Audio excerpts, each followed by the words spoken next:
Narrow. He makes in the middle of the track as new commander goes up along the inside. John William toward the inside with Greek Page, Neat West in the outside. As they straighten out on the basters, Never Give In leading by a length. Neat West is second. Idolater on the outside, third.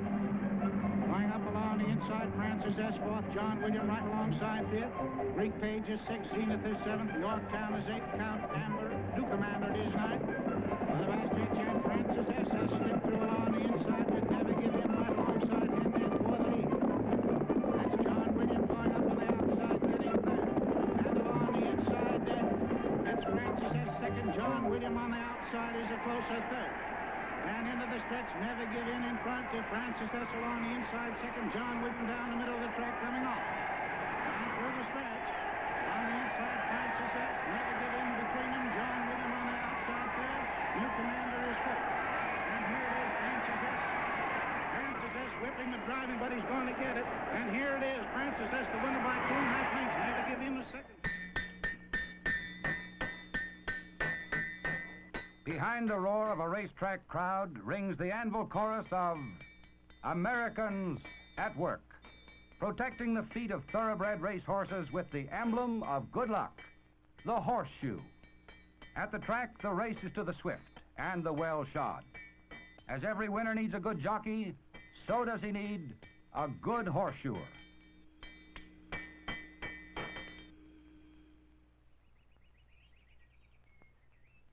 The horse farm.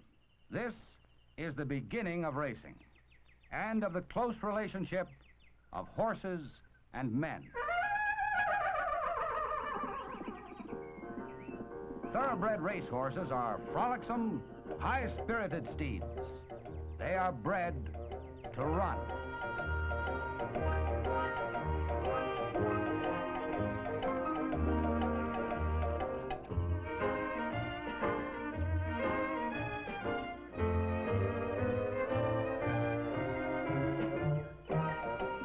Over the farm's well-turfed hills, they romp without shoes until they're ready for training. But long before then, they've come to know a man who will be a familiar figure to them as long as they live, the horseshoer. When a foot grows too long, the shoer must trim away dead tissue.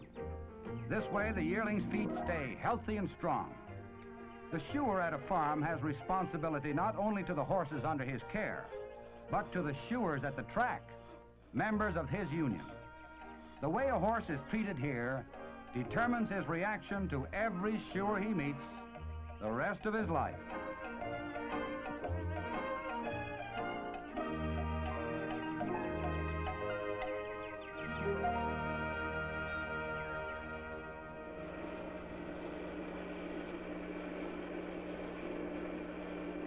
The horse's first shoes are custom built for him from bars of steel.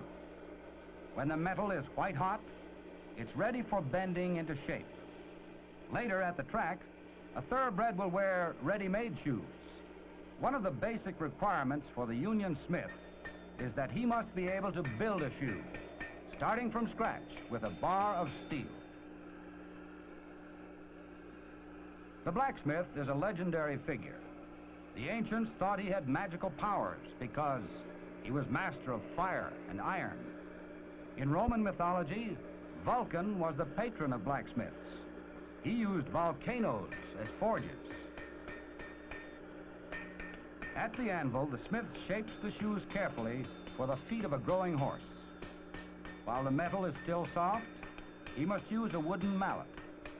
After it cools, he will switch to a hammer of steel.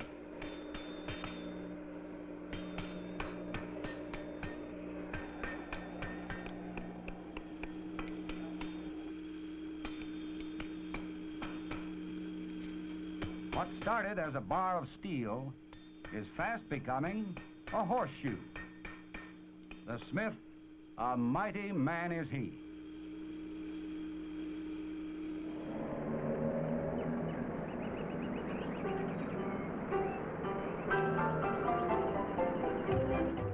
Thoroughbreds who look promising, about 1 out of 3, make the trip from farm to track in vans. A horseshoer is waiting for them to inspect their feet.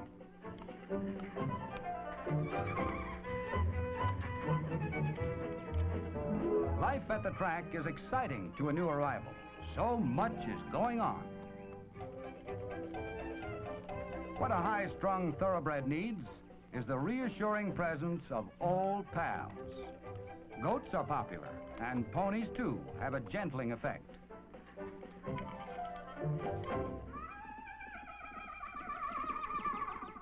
Whoa, here's a horse who could use a stable full of pets. During inspection, the shoer must watch for hoofs grown too long, foot injuries, shoes worn thin, and shoes loosened by kicking the sides of the van. A horse is usually excitable on arriving at a new location. He becomes unmanageable if he senses the slightest fear. He responds favorably to a confident horseshoer. Complete mastery of a situation is the mark of the qualified horseshoer. Mastery and alertness to any condition that needs correcting.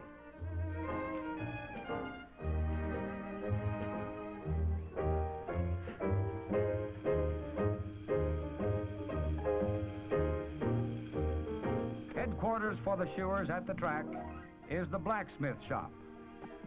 Here they can go about the business of preparing shoes for muddy tracks and still be available when needed.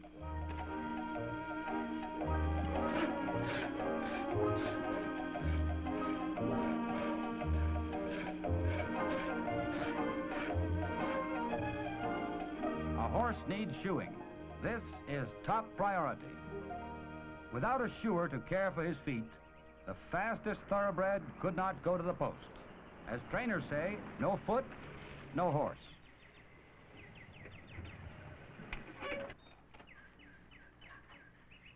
For shoers who move from track to track, a car means transportation and serves too as a tool bin on wheels.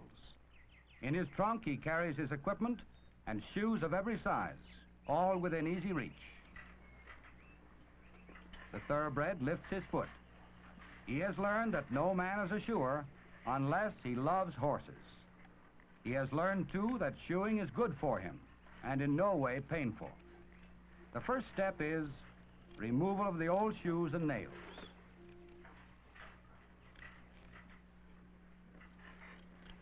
At the back of a horse's hoof is a shock absorber called the frog. Dead tissue must be trimmed away, leaving only healthy frog in contact with the ground. A racehorse's legs are thin, and his feet small in proportion to his powerful, deep-chested body. Healthy, cushioning tissue is essential to protect legs from jolts and jars when a 1,000-pound thoroughbred races down the stretch. The wall of a horse's foot is a crust upon which the horseshoe sits. The wall is made of a horn-like substance, like a person's fingernails. And like fingernails, it must be trimmed regularly. In a young horse, it grows at the rate of about 3 inches a year.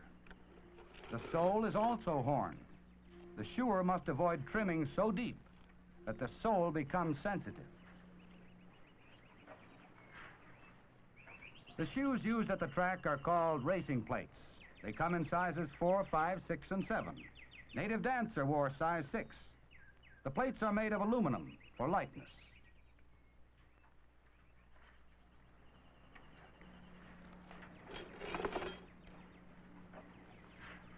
In ancient Rome, Nero's horses were shod with shoes of silver, his wife's horses with gold. The first horseshoes were probably a kind of leather boot, while Mongols once shod their steeds with a soft part of reindeer horns. But for a fast 6 furlongs or a grueling mile and 3/16, the thoroughbred of today will wear aluminum, fitted with care and patience by a journeyman horseshoer. It is not an easy matter to qualify as a shoer. A man must serve 3 years as an apprentice. He can become a half-book floorman when he's able to shoe horses with factory-made shoes. To become a journeyman, he must pass a stringent examination before a board of 5. 3 members from his own local, 2 from an out-of-town local. He must show knowledge of blacksmithing, of the anatomy of a horse's hoof, of the principles of corrective shoeing, and he must shoe a horse while the board watches. Because of the great responsibility, standards are kept high.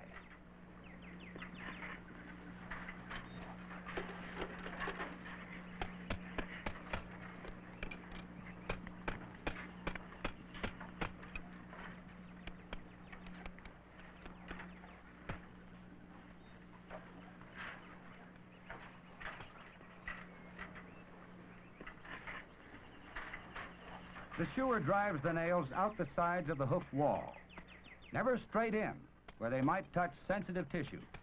The ends of the nails must be clipped off and filed down until they're smooth. During a race meet, the shoer is a busy man. He works in the blacksmith shop and shoes 6 or 7 horses a day. He has no time to watch as they race by 100 yards away. But over 30 million Americans a year do find time to watch the races. Some like horses, some just like to bet on horses. As Mark Twain said, it's the difference of opinion that makes horse racing. The parade in the paddock means post time is almost here. I got my money on the bobtail nag. Somebody bet on the bay.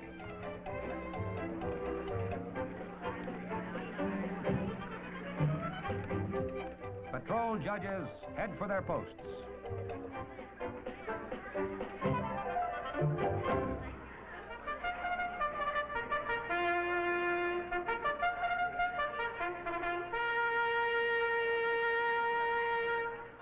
The crowd waits anxiously.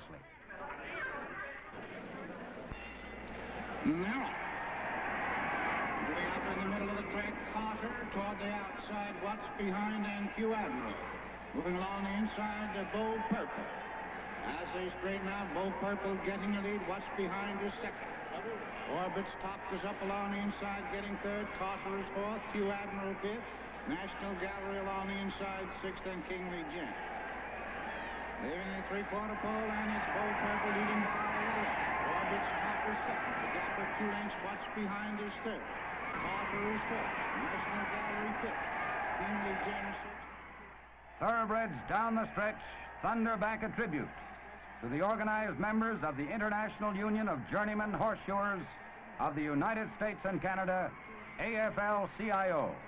Americans at work for you.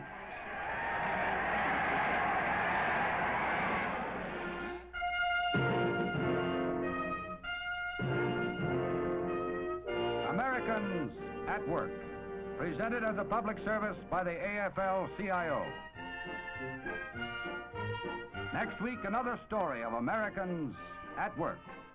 Americans whose skill and effort help keep our country great and strong.